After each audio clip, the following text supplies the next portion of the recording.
I'm super excited dito, Nelson, kasi for the past 15 years po sa aking career, more on drama talagang ginagawa ko.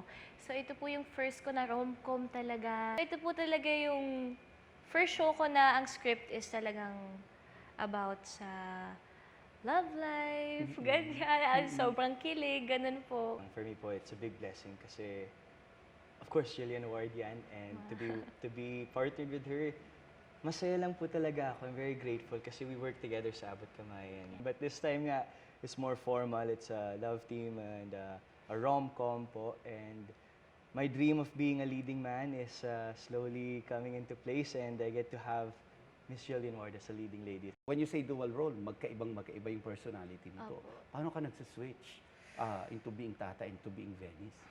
Okay. Kasi po si Tata, malapit siya kay Jillian. Kasi si Tata yung makulit lang siya, very carefree. So masasabi ko po, almost same lang kami. So, ganyan. kumbaga wala kang effort masyado pag si Tata. Sakto lang po, gano'n. Pero po si Venice, nahihirapan po ko. Ay. Kasi ano siya, maldita po siya dito. Sobrang seryoso, nananakit siya, gano'n. Lagi siyang galit. So nahihirapan po ako kasi in real life, hindi ako marunong magalit. Actually, pag nagagalit po ako, iniiyak ko siya. For me po, I'd like to say that I'm very driven. If I want something, I really work hard to achieve it. And yeah, si Francis po, he wants to do well in his business. Ako naman, I want to do well in my career. And while minding my family, very important sa amin both.